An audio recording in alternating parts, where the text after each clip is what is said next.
Welcome everyone. Today we're going to look at how you can redesign and recraft your place in the world. I'm Dr. Jessica, your transformational sociologist, helping you recraft your place in the world. Enough about me. Why must you recraft your place in the world? Are you sitting there feeling that there must be more to life than the one that you are currently in? Are you wondering how on earth you could change your life and don't know how? Are you thinking this is it? What's the point? Oh, surely we are meant for more. If you're thinking that and want the raw truth, stick around. I'm not here to sound pleasant. I'm not here to get business out of you, but I'm here to speak the truth.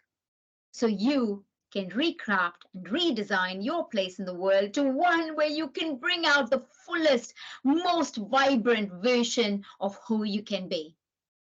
Did you know the good book says, seek and ye shall find?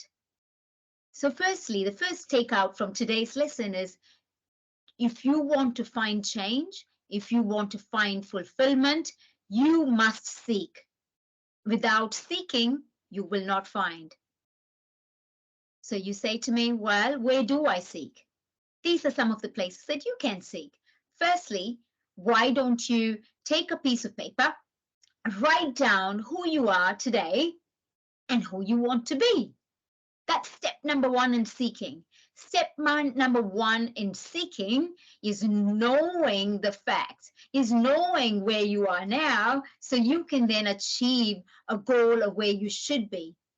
Step number two, manifestation. Why don't you picture the life, that most perfect life? Can you see it? Close your eyes if you need to and think about what the best version of being you could look like. Take a moment, take a breath, and then write it down. So you've done two things already within the first 2 minutes. You've written down who you are today. You've written down what you like and what you don't like about yourself. And now you've written down how the best version of you could be looks like. It's okay, don't panic. You may not know how you can get there, but do you see it? Do you see how the best version of you could look like? Now capture it.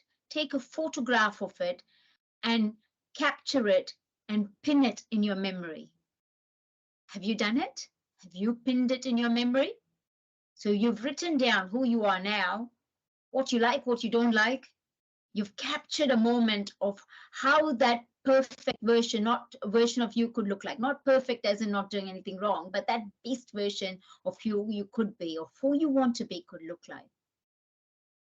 Now, the next step is you must first do some research and look for either how you can get to where you are now to where you could be.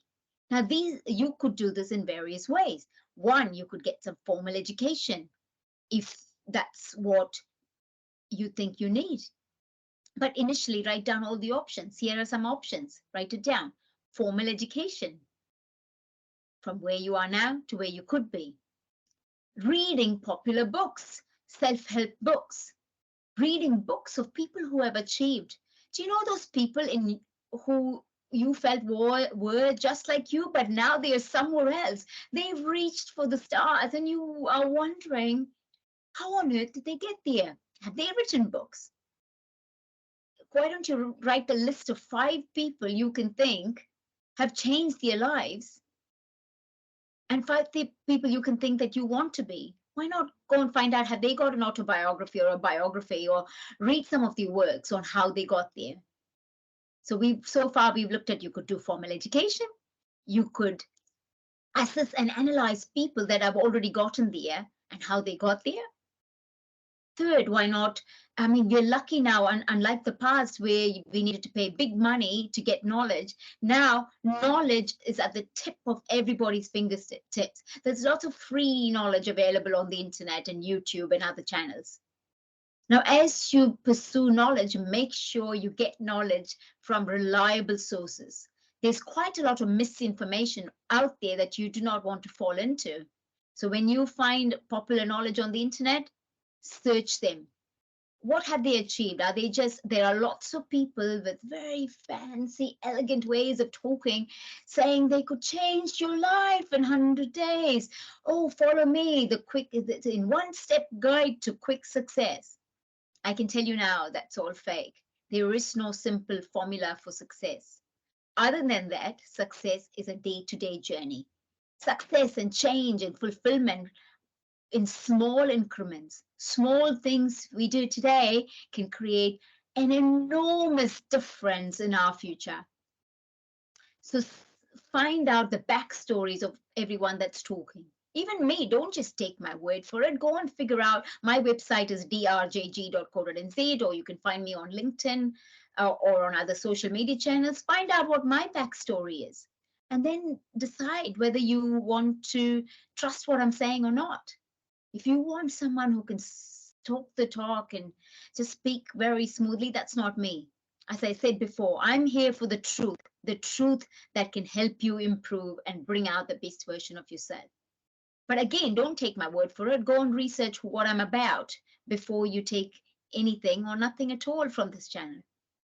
So we've looked at where we are now, where we could be, that snapshot in our minds of manifesting how the best versions of our life could look like, and some of the ways that you can go and access this knowledge. Remember, first step is mindset, changing your mind. Second step is getting information. But changing our mind and getting information is in itself not enough. There's that third step. The third step is actually having a strategy to go and actively change our lives. It is not enough to just dream about it. It is not enough to just listen to lots of books. It is not enough to just manifest. All those things are important, but what's very important is doing the action. Doing small steps every day can make a big, lasting difference in your life. Now, I tell my kids to always do the circle of life. What do I mean by that? In our circle of life, there are things we might be good at. For example, you might be the guru of finance, but you're probably really depressed. Or you might be very peaceful, but you don't know how we're going to pay the next bill. Now, there are areas in our life that we are very good at and other areas we're not so good at. Be honest and find out what those areas are that you are good at and those areas that you're not good at. And learn to complete the circles in which you're not good at. And figure out the areas that you are good at. How are you doing those things? What makes you good at some things and not at others? How can you transfer the skills you learned in one area to another? Why not treat it as a game? Now, when I started my business, look, I had lots of opportunities to be the general manager of this or the chief executive of that.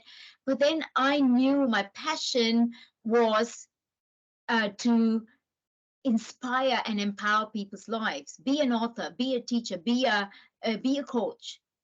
And if those other jobs were able to incorporate my passions, I was able to do that. I still do lots of writing and research work, which means that I could also do the thing that I do best, which is to inspire people for positive change. Now, what is it that you want to do? How can you get there?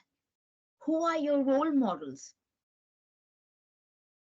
And seek your passion and go for it.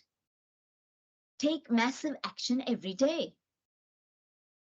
But the massive action does not need to be perfect.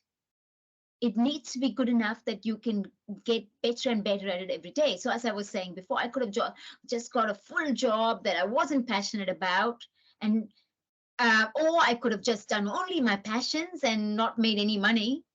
But I tried to mix both. I found that balance between my passion and progressing in my career. And how could I transfer the skills in one to another? How can I balance my life out? And that's something I actively seek every day. So when I started out my business, it was daunting because I wasn't making as much money as I could have. So what did I do? I thought instead of being worried about it, I made it into a game. I made the process into a game. I set up the right processes on how businesses should run, even before I started making the money. And so I'm actively improving on it. I'm still not perfect. Look, I'm not. I've done in a past age, I'm very good at understanding, for example, real estate, but I don't really do sales. So how can I incorporate promoting my business while also not losing the sense of who I am, which is being my most honest and authentic self. And this is why I don't make lame promises. But I also now know that my business is worth it, that my work is worth it. So whereas in the past, people would say, oh, can you just do this for me for free? I still do work for free when I know it's necessary. But now I have the courage to charge for my services because I didn't do 10 years of education and 15 years of work experience for nothing. Because I found then the people that were getting things for free were just misusing me at some stage and not really valuing it. I still do lots of structured pro bono work, but I now value my time and I put the processes in place because that was my area of weakness, to always do everything for free because I feel that in that way I could empower people's lives. Until people with more knowledge than me told me how people were using me. Now, you may be very astute in business and sales, but there may be other areas you're not very good at. So write it down. That's what I did. And then have a plan on how you can better those areas that you're not good at. So far, we've looked at who am I? What could I be? What do I want to be? What's the gap? How can I fill the gap? We learned areas through which we can fill the gap through formal education, through learning from others who have succeeded in the area, through self-reflection, introspection, writing things down and going on a journey. More importantly, we also learned that taking action is important and not just random uh, flimsy, purposeless action. Purposeful, active action is important. And we've learned how we can write it down. So every day we're doing something toward our goal. We've learned that we need to be honest with ourselves, with our strengths and our weaknesses in our circle of life, and learn to complete the circle in areas that we're not so good at, using strategies taking strategies from the areas that we are good at and implementing them in strategies that we're not good at is the easiest way for us to learn to better ourselves in areas that we're not good at. Because we're already doing something fabulous in certain areas. Why not use those skills we've acquired? Now, some of us might have only academic qualifications. Others of us might only have work experience. How can we merge the both to live in the fullness of life? Just because you're a professor or a top scientist doesn't make you a better human than someone who's got no qualifications. Just because you have only work experience doesn't mean that your lived experience is everything.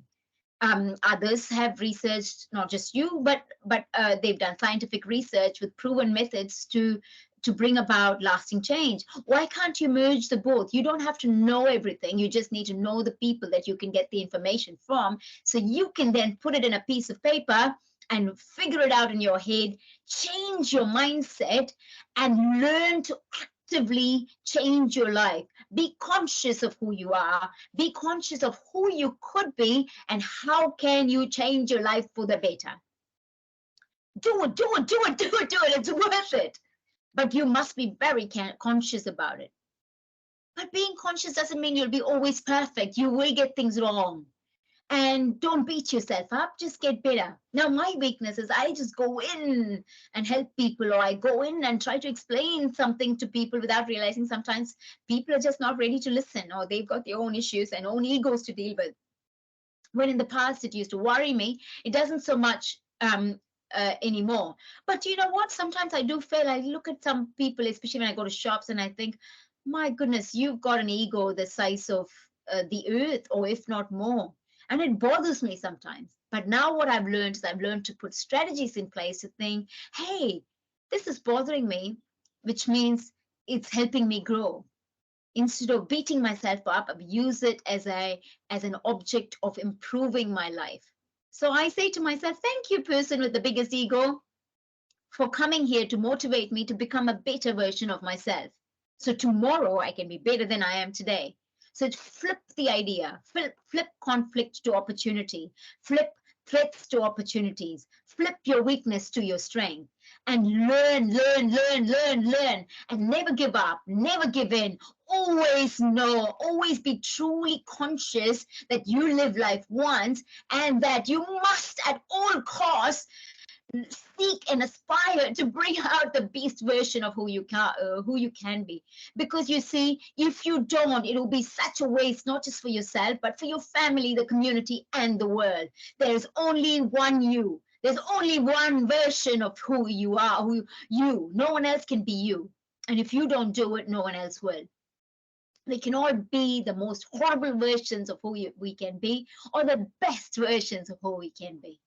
My friends, today, can I inspire you to write down who you are and manifest who you want to be, and then take active action and plan a strategy on building the masterpiece that is you. You are a masterpiece. You are worth it. You do not need to be jealous of another person to become the fullest version of yourself. You are just you. You can deliver.